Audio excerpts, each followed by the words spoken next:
Nigeria, a nation of over 250 ethnic groups, diverse cultures, and rich history. But was it ever meant to be one country? Sir Ahmadu Bello, one of Nigeria's founding fathers and the premier of northern Nigeria, once called Nigeria a mistake. But why? Was it the first nation by the British colonists? The deep-seated ethnic and political differences, or fear that the North and South were never meant to coexist as one nation? Hi guys, welcome to Afriverse Historic. On today's episode, we explore the comments of Sir Ahmadu Bello, the premier of northern Nigeria, concerning the future of the North and his concerns about the future of a united Nigeria. Was he right? And does his word hold true today? Stay tuned as we uncover Nigeria's so-called mistake. But before we proceed, let's understand the man, Sir Ahmadu Bello, the Sardauna of Sokoto. Do stay tuned and enjoy the ride.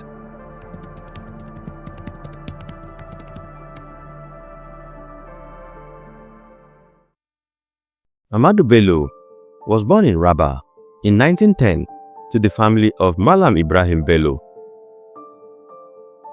His father held the title of Sarkin Rabba.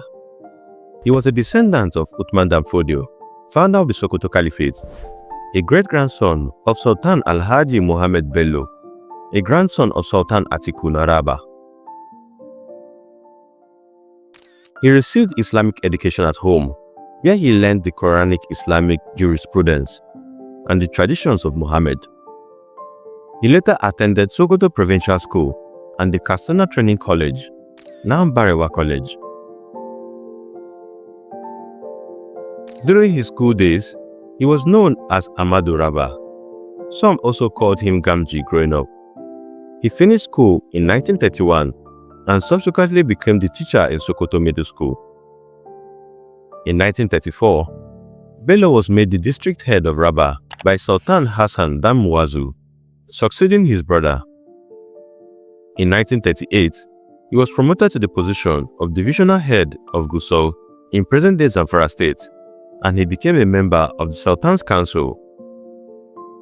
In 1938, at the age of 28, he made attempts to become the Sultan of Sokoto but was not successful, losing to Sir Siddiq Abubakar III, who reigned for 50 years until his death in 1988. The new Sultan immediately made Sir Ahmadu Bello the Sardauna, Crown Prince of Sokoto, a chieftaincy title, and promoted him to the Sokoto Native Authority Council. These titles automatically made him the chief political advisor to the Sultan. Later, he was put in charge of the Sokoto province to oversee 47 districts by 1944. He was back at the Sultan's palace to work as the chief secretary of the state native administration. Hey guys, this would be a great time to like the video and subscribe to the channel as it goes a long way in supporting our efforts. Thank you. Now let's get back to the video.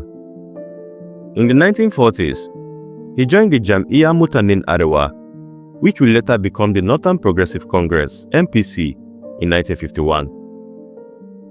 In 1948, he traveled to England on a government scholarship to study local government administration, which broadened his understanding and knowledge of governance. After returning from Britain, he was nominated to represent the province of Sokoto in the Regional House of Assembly. As a member of the House of Assembly, he was a notable voice for the northern interests and embraced a style of consultation and consensus with the major representatives of the Northern Emirates, namely Kano, Borno, and Sokoto. He was selected alongside others as members of a committee that redrafted the Richard's Constitution, and he also attended the General Conference in Ibadan.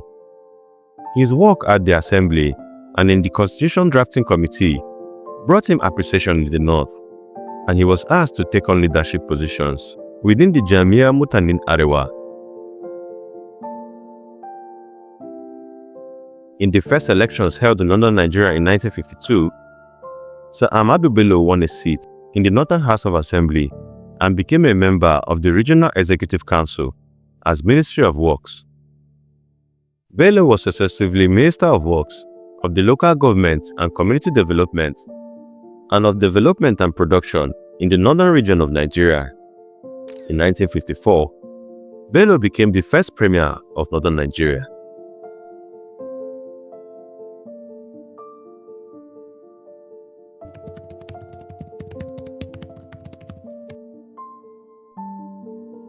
In March 1953, Anthony Enahoro of Awolowo's Action Group Party motioned for Nigeria's Federal House of Representatives to endorse the attainment of independence in 1956 as a primary objective. Azikiwe's National Council of Nigeria and the Cameroons (NCNC) party supported the motion, but northern Nigerian members like Sir Ahmadu Bello opposed it. Bello suggested replacing 1956 with as soon as practicable. Addressing the House, he stated, "It is true that we politicians always delight in talking loosely about the unity of Nigeria. 60 years ago, there was no country called Nigeria. What is now Nigeria consisted of a number of large and small communities, all of which are different in their outlooks and beliefs. The advent of the British and that of Western education has not materially altered the situation, and the many and varied communities have not knit themselves into a composite unit." Bello dismissed declarations of Nigerian unity as empty rhetoric, asserting the country's inhabitants were no more than a nation in 1953 that they have been before the British arrived. He went further, stating that the mistake of 1914 has come to light. In his memoirs published a decade later, Bello described his statements characterizing the 1914 amalgamation of Nigeria as a mistake as the most important political speech he ever made. Justifying northern opposition to early independence, Bello argued that there has been too few educated northerners at the time. Premier, while I've been here, is that northerners seem to have, I might almost call it, obsession about the Igbos. Could you perhaps explain that to me?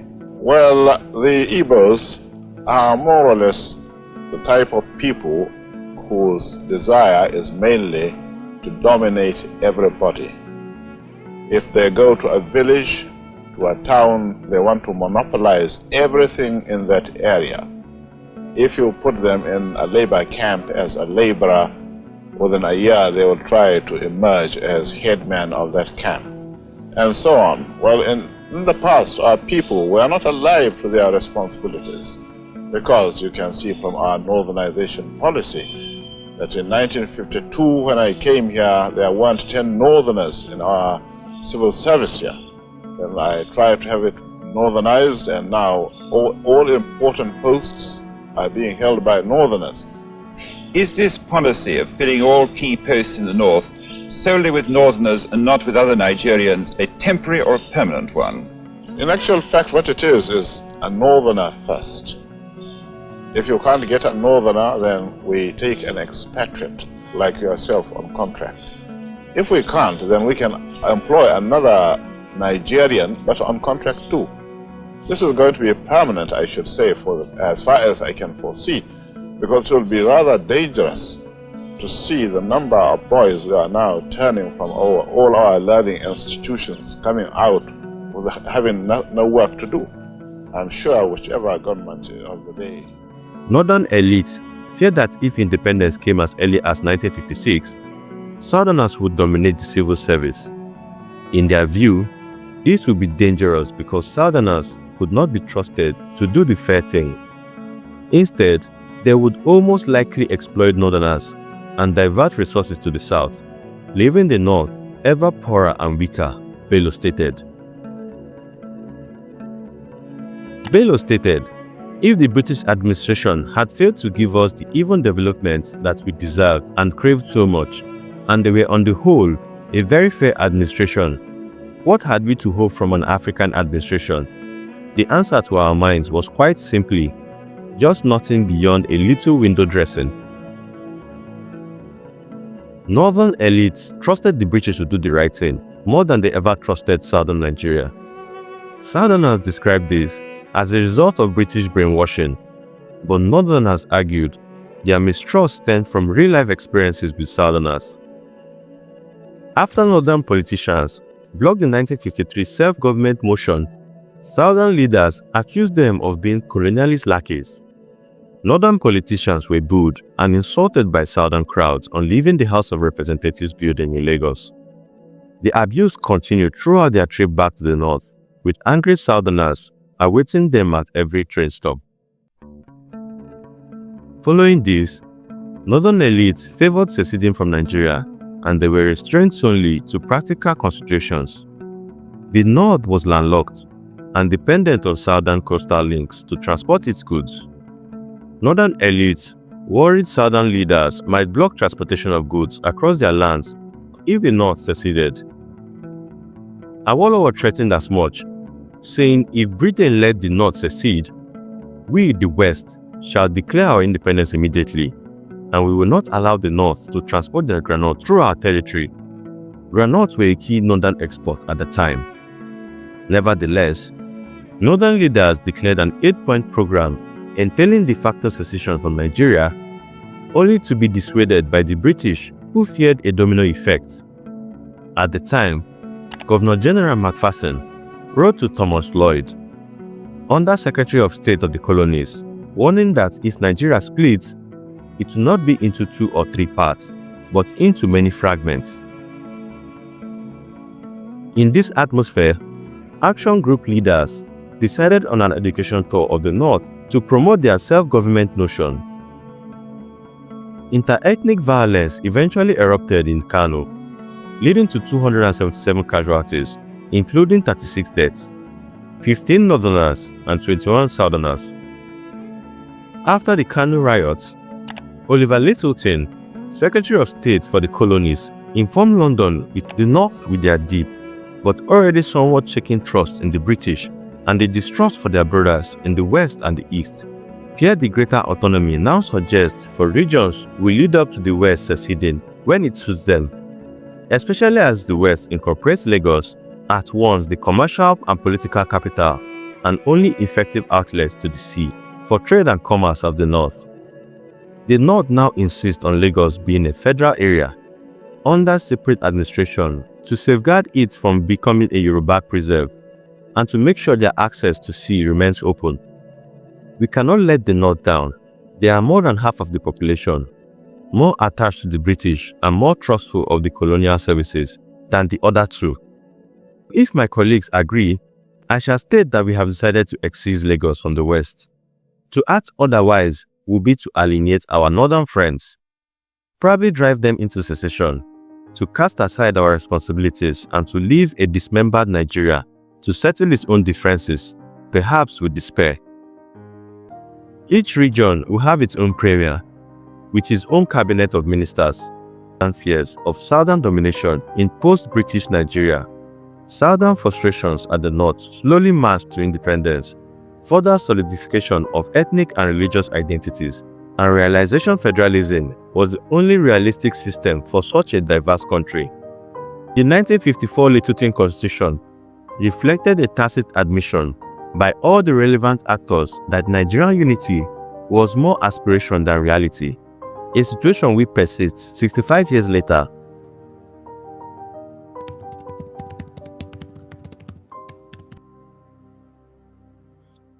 Bello's final years were characterized by his earlier years. A major priority of his was making sure the region was at par politically and economically with the Western and Eastern regions. This contributed to the decision to replace both Southerners and Europeans in the Northern region civil services with Northerners, a policy that received criticisms from opposition leaders such as Ibrahim Imam. Prior to the 1966 Nigerian coup d'etat, Bello received warnings from the Premier of the Western region, Samuel Akintola, and Brigadier Samuel Ademulegun. On 15 January 1966, Bello was assassinated by Major Chukwuma Kaduna Nsogu, a Nigerian army officer, in a coup which toppled Nigeria's post-independence government.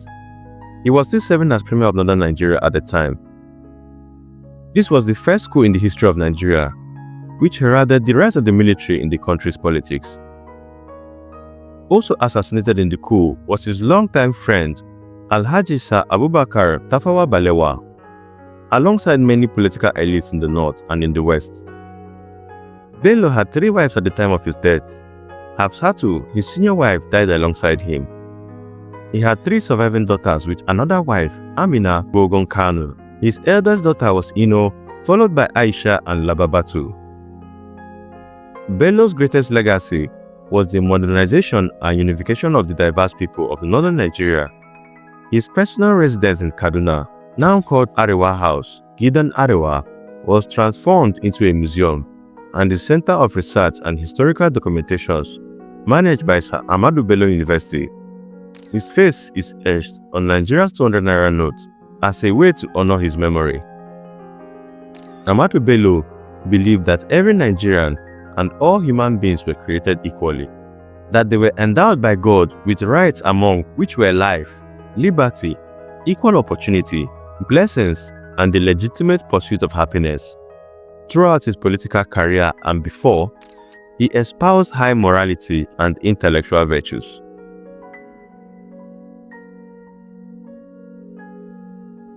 Thanks for watching this video, guys. I really love to know your thoughts about the comments of Sir Ahmadu Bello about the United Nigeria. Are you for his opinions or against his opinion? Please let me know your thoughts in the comment section down below. Don't forget to smash a like and subscribe to the channel and turn on the notification button to get more content like this about African history. It's been Nami from Afriverse Historic. See you in the next video.